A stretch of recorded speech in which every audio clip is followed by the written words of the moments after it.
Bulletin کا آغاز کریں گے. سب سے پہلے خبر آپ کو دیں. مریم نواز کے پاسپورٹ واپسی کی درخواست پر سماعت وکیل کے تاخیر سے پیش ہونے پر 3 اکتوبر تک ملتوی کر دی گئی.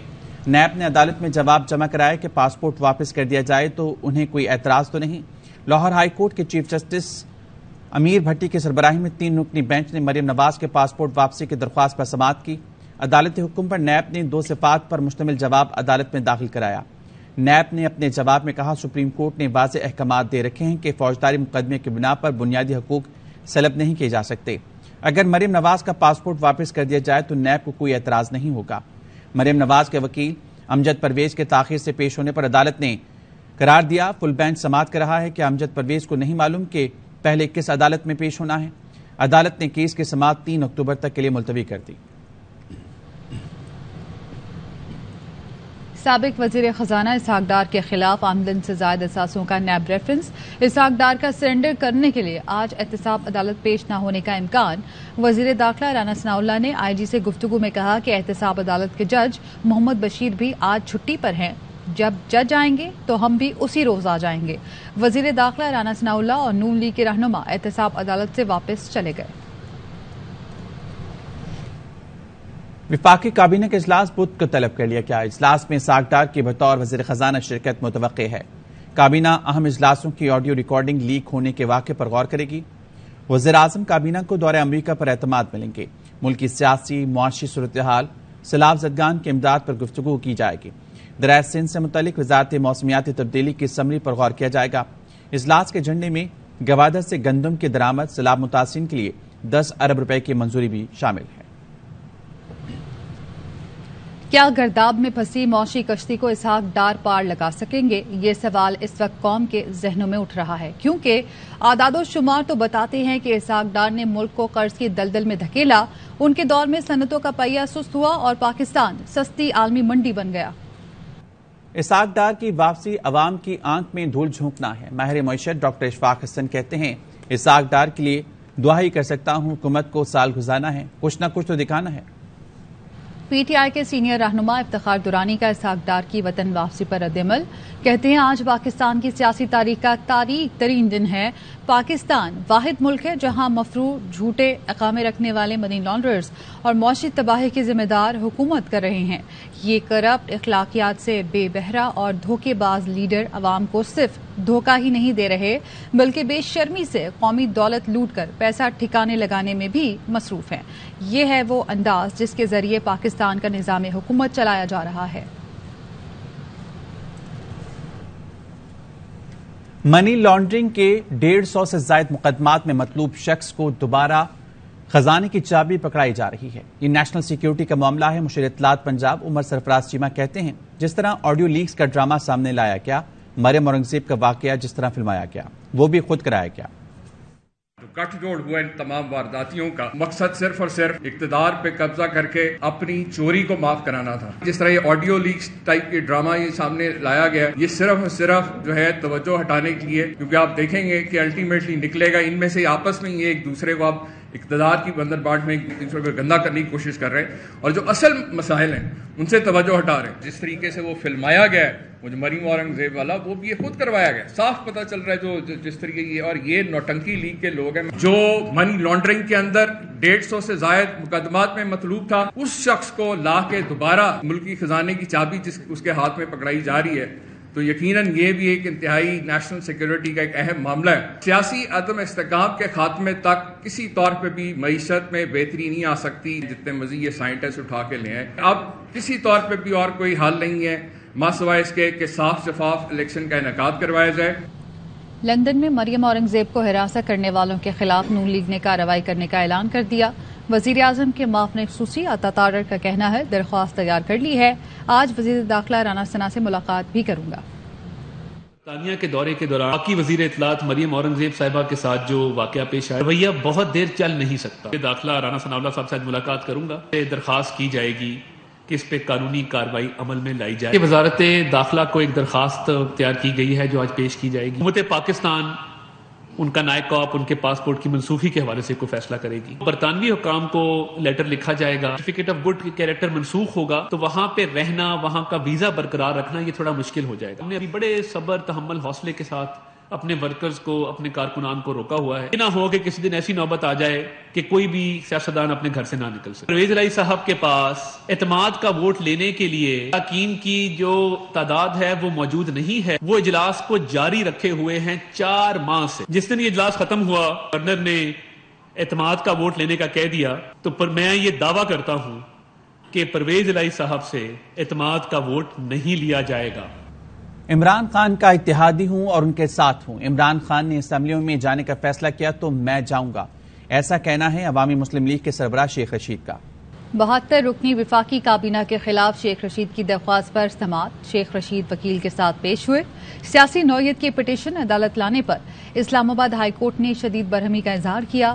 چیف جسٹس عطا من اللہ نے تنبیہ کی کہ آئندہ ایسی پٹیشن لائے تو مثالی جرمانہ عائد کریں گے. عدالت نے استفسار کیا کہ پٹیشنر جب حکومت میں تھے تو کیا آپ نے وہ معاونین خصوصی مشیروں کی لسٹ لگائی ہے؟ چیف جسٹس عطا من اللہ نے کہا کہ شیخ صاحب آپ کا احترام ہے، آپ پارلیمنٹ کی بے توقیر نہ کریں. یہی مائنڈ سیٹ ہے جس نے پارلیمنٹ کو نقصان پہنچایا. شیخ رشید کے وکیل نے کہا کہ اس حوالے سے عدالت کے سوا ہمارے پاس اور کوئی فورم نہیں ہے. چیف جسٹس نے کہا کہ اس پارلیمنٹ کی بے توقیری بہت ہو چکی، ایسی پٹیشن عدالت نہیں آنی چاہیے. پارلیمنٹ میں منتخب نمائندے ہیں، وہ فورم ہے، عدالت مداخلت نہیں کرے گی. عدالت بھی پارلیمنٹ کا احترام کرتی ہے، غیر ضروری ایگزیکٹو کے اختیارات میں بھی مداخلت نہیں کرتی. آپ کا انفرادی بنیادی حق متاثر ہو رہا ہے تو عدالت آئیں، لیکن اس طرح نہیں. جرمانہ بھی کر سکتے تھے لیکن تحمل کا مظاہرہ کر رہے ہیں. جو بھی مقابلہ کرنا ہے جائیں پارلیمنٹ میں، اس سے بڑا فورم کوئی نہیں. حکومت کا احتساب پارلیمنٹ خود کرتی ہے، آپ عدالت کو پارلیمنٹ کے احتساب میں کیوں لا رہے ہیں؟ آپ کو دکھائیں گے پی ٹی آئی کے رہنما علی زیدی کی نیوز کانفرنس. خان صاحب کی پاپولیرٹی سے 2 دفعہ بلدیاتی الیکشن آگے کر دیے، اب کہتا ہے پھر نہیں ہوں گے. بلوچستان میں بھی سیلاب آیا تھا، بلوچستان میں آج الیکشن ہو رہے ہیں کوئی 1 2 3 جگہوں پہ. تو یہ انہوں نے جو شہر کا تباہ حال کیا ہے، تو سمجھ نہیں آتا کہ جو شہر 85% سندھ کا ریونیو ان کو دیتا ہے، 10% حیدرآباد سے آتا ہے، 85% کراچی سے آتا ہے، باقی پورا 5% پتہ نہیں کہاں سے آتا ہے باقی صوبے سے. اس کا انہوں نے حال یہ کیا. اور میں جو اصل میں جو میں یہ کاغذ لکھ کے آپ پوری قوم کو بتانا چاہتا ہوں کہ دیکھیں یہ ٹیکس کیا کیا ہے. ہر چیز کے اوپر اس ملک میں ٹیکس ہے. ابھی میں بات کر رہا ہوں، ہو سکتا ہے اوپر جاؤں گا تو ایک بل آ جائے گا، جی آپ نے بات کی اس پہ ٹیکس لگا دیتے ہیں، اور آپ نے سانس لی اس پہ بھی ٹیکس لگا دیتے ہیں.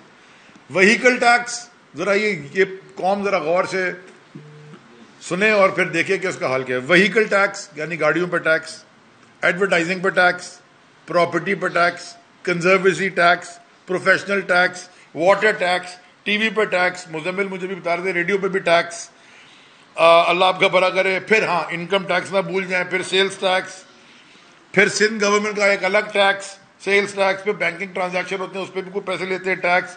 ڈیولپمنٹ ٹیکس، پیٹرولیم پہ لیوی پہ ٹیکس. پھر وہ سپر ٹیکس وہ آئی ڈی پیز کا لگایا تھا میرے خیال میں 14 میں 4% تھا، نہیں 4%، وہ ہم نے ختم کیا. مفتاح صاحب آئے، انہوں نے 10% وہ لگا دیا، چلو فارغ ہو گئے. ہر چیز کے اوپر ٹیکس ہے. اب روڈ پہ چلنے کا بھی لیں گے ٹیکس، وہ لیں گے جو آپ نے قدم رکھا اس پہ بھی ٹیکس. بھائی لے لو ٹیکس. انسان کی زندگی تو ٹھیک کر دو رہنے کے لیے. کوئی دنیا میں ایسا شہر ہے آپ نے کوئی دیکھا ہے کہ فائنینشیل ہب ہے پاکستان کی، ریڑھ کی ہڈی ہے، اور اس کے اوپر ساری دنیا کا پاکستان کا ٹیکس یہاں کراچی سے کلیکٹ ہوتا ہے. اور سب سے لیسٹ لیویبل سٹی دنیا میں میرے خیال میں 3 4 نمبر پہ وہ 5th ورسٹ لیویبل سٹی ہے جو اکانومکس کی جو انٹیلیجنس یونٹ وہ ہر سال دیتا ہے. وہ بہتر نہیں ہو رہی اور خراب ہی ہو سکتا ہے، وہ جیتیں گے نمبر 1 جب ہو جائیں گے سب سے ورسٹ لیویبل سٹی بن جائے گی. تو یہ جو تباہی ہے، اور اس کے بعد وہ بیٹھ کے مگر مچ کے آنسو بہا رہے ہیں. یا تو یہ ہونا کہ بھی 6 مہینے پہلے سال پہلے آئے ہوں، 15 سال سے بیٹھ کے لوٹ مار کی ہے. اور جو سندھ کے اندر سیلاب کا حال ہے، جو سیلاب زدگان کی تباہی ہے، میں جو بڑی بات کرنے سے پہلے صرف آپ کو یہ بتا دوں کہ مجھے اب کیونکہ میں وہاں جا رہا ہوں، جاتا رہتا ہوں، اور لوگوں سے بات چیت بھی ہے، ملاقات بھی ہے، آنکھوں دیکھا حال بھی ہے. یہ سندھ کے اندر اب یہ کرمنلز جان کے پانی بھی نہیں نکال رہے تاکہ دنیا سے یہ فورن ایڈ لیں اور اس کو بھی کھا جائیں. اور یہ بڑے بڑے واٹر ایکسپرٹس ہیں آ کے، اور بڑے بڑے جو یہ ایکسپرٹس ہیں ان ساروں کا یہ ابھی اوپینین ہے. اور جو لوگ وہاں رہ رہے ہیں ان کا بھی اوپینین ہے. میرے پاس بڑے M N As M P A Sindh کے آئے اور انہوں نے بتایا کہ وہ کہتے تھے ڈیزل کے ڈی سی صاحب فرما رہے ہیں میرے پاس 10 لاکھ روپے ڈیزل کے نہیں, کروڑوں روپے کی زمین برباد ہو رہی ہے. وہ کہتے تھے ڈیزل کے پیسے نہیں ہیں, مشینیں نہیں ہیں. یعنی کہ انہوں نے ایک پلان طریقے سے پورے صوبہ سندھ کو پہلے ویسے لوٹتے رہے اور اب سیلاب میں ڈبا کے باہر سے پیسے لا رہے ہیں, جو آ رہے ہیں اس پہ بھی لوٹیں گے. اب آ جائیں جی مدعے پہ, ذرا ٹائم پہ آیا کرو نا تم. اچھا ہاں, جو مدعا ہے وہ میری نظر میں آج پاکستان کا بلیک ڈے ہے, کالا دن. بلکہ غلطی ہو گئی مزمل اور بلال محمود, ہمیں کالی پٹیاں مان کے آج بیٹھنا چاہیے تھا. ایک شخص جس نے پاکستان کو معاشی طور پہ تباہ کیا, یہاں سے جھوٹ بول کے پرائم منسٹر کے جہاز میں لندن بھاگ گیا, کہتا تھا میری کمر میں درد ہے, پھر ویڈیو آ گئی ٹیکسی کے پیچھے بھاگ رہا ہے لندن میں. ایبسکانڈر, منی لانڈرر. وہ کل واپس آ رہا ہے, کیسز اس کے اوپر ہیں,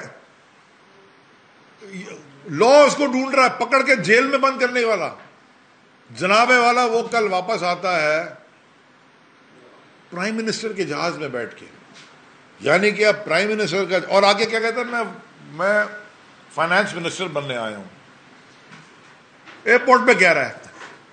شرم کی بات یہ, مفتاح, چلو مفتاح بھی منی لانڈرر ہے, وہ میں آپ کو کہہ چکا ہوں, اور ایک تو کر چکا ہوں بھی اور بھی کروں گا. یہ نہ سمجھیں کہ اگر مفتاح صاحب کے وہ اگر وزیر نہیں رہے, فائنانس منسٹر نہیں رہے, تو ان کے دوسری والی افغانستان والی منی لانڈرنگ نہیں نکالوں گا. وہ بھی وقت آنے پہ نکالوں گا, میرے پاس سارے ڈاکومنٹس ہیں.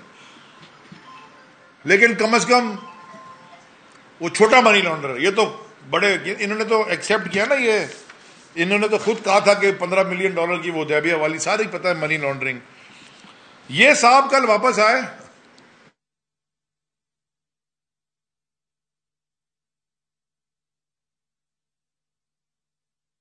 کو قطر ایئر ویز نے بھیج دیا واپس.